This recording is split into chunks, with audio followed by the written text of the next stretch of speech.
You guys aren't supposed to know exactly what this is yet, but sneak peek.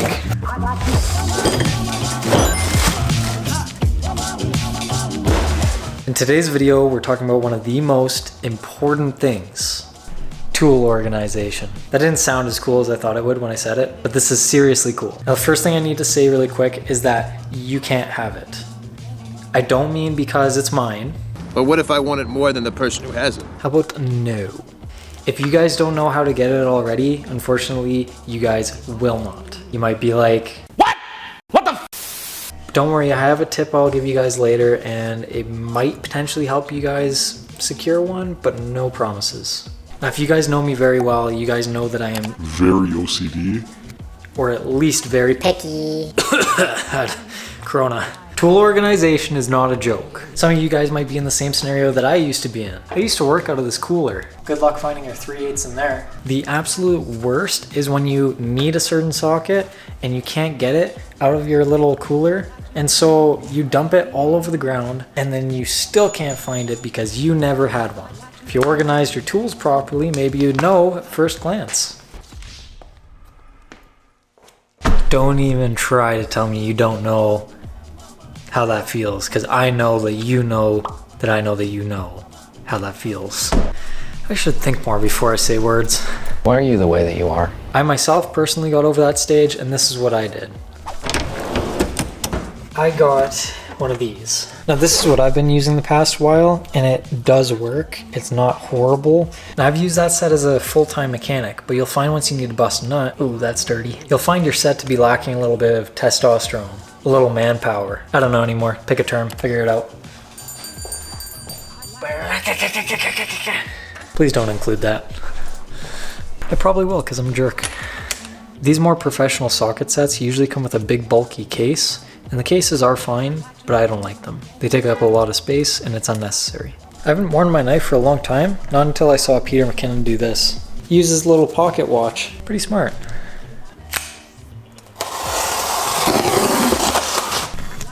This is called tool grid. Now this is the cool part. So you take one of these guys, you just put it in wherever you want. Now this comes with two. I'm actually thinking I'm gonna use the other one on the next shelf down. I'll put it on the second one down in my own time though. So now that this guy's laid down, like you see, we get to open up this smaller little box. These are all the goodies that make this thing work so well. So I'm going to show you quite a few different bits. I don't expect you to understand what they are exactly yet, but I'm going to show you them anyway. These are the screws. This is all the hardware to basically tie everything down to that grid you saw. Most things, from my knowledge at least, comes in red and blue, so you get to choose. I'm going to take one of each out of every single package, and then I'm going to show you what they all look like with a little bit more detail really quick.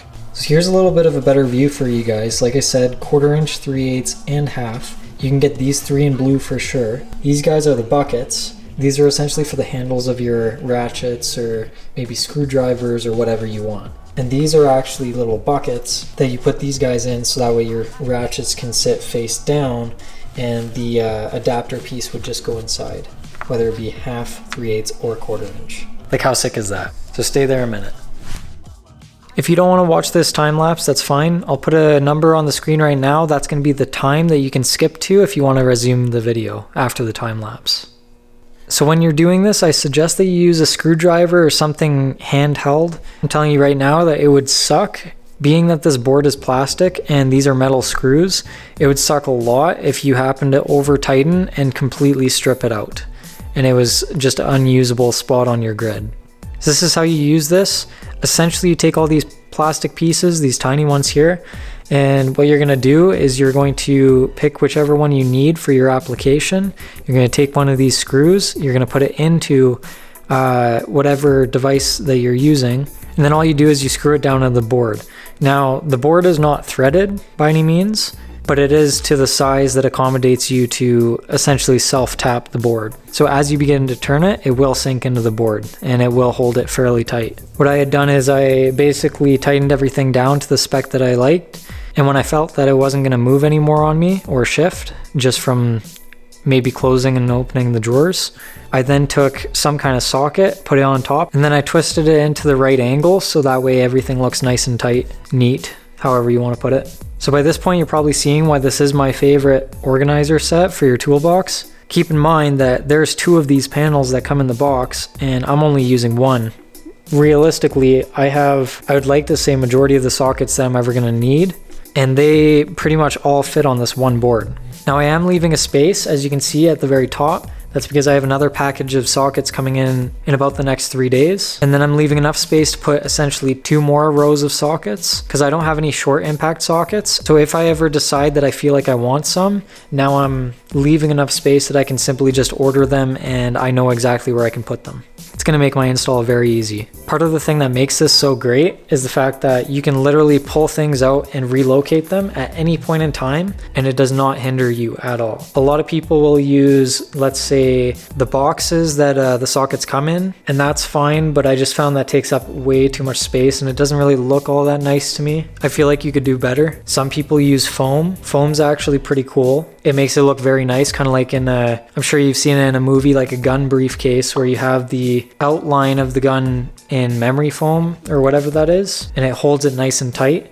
But the one thing about that is as soon as you remove a tool or add more tools or whatever, you might end up having to do the entire thing all over again. So I think this is about as good as it gets. I'm very, very happy with it. Matco also makes essentially these socket slides that you can also use where you use the exact same screws. You just find a place and then you kind of bolt them down.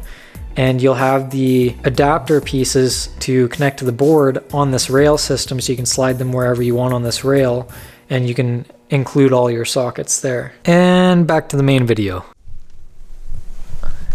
How sexy is that? You gotta tell me you love that. Like, it is so clean.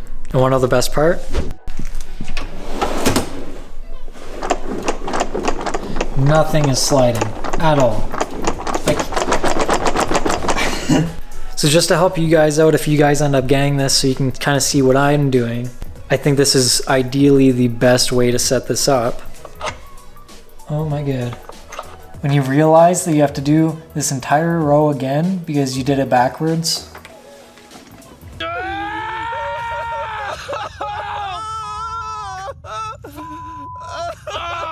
So I'm finally done, and you can see that is sick.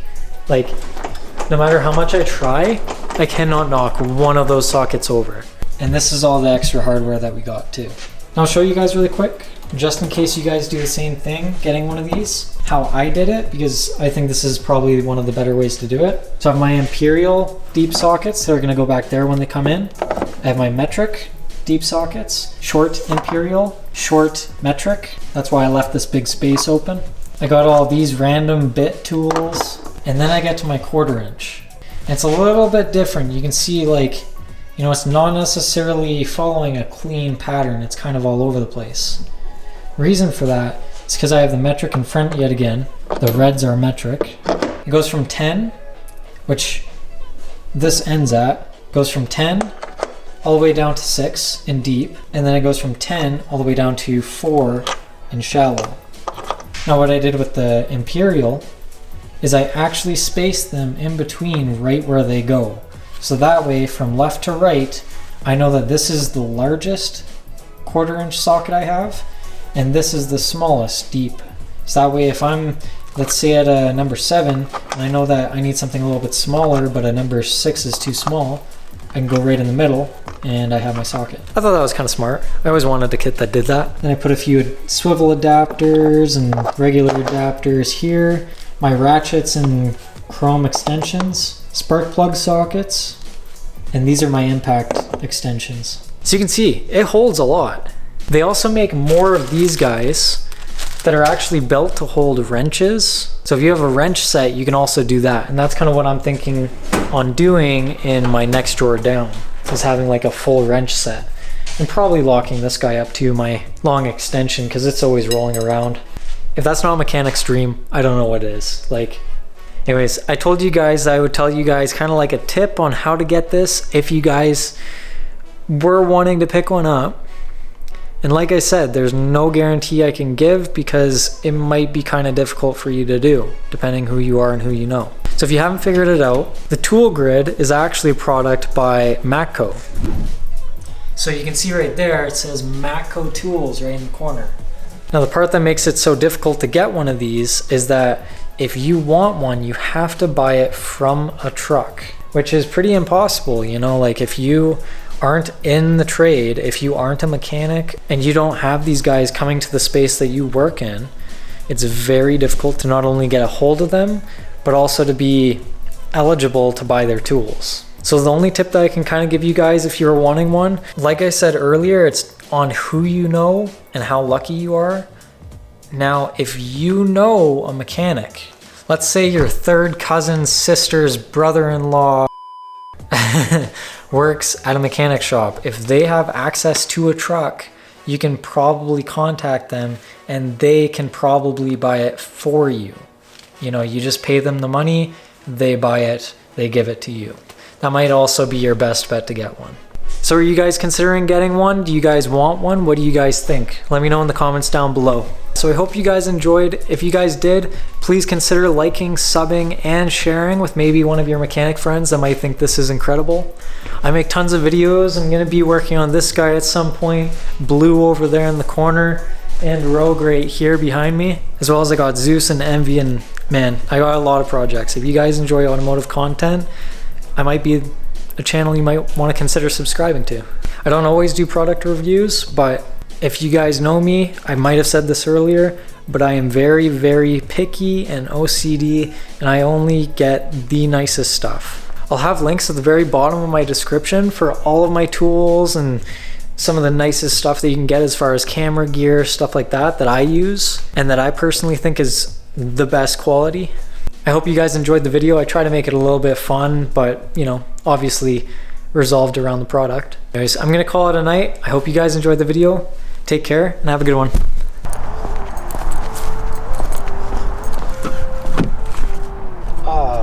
I'm dumb. I don't have my keys on me.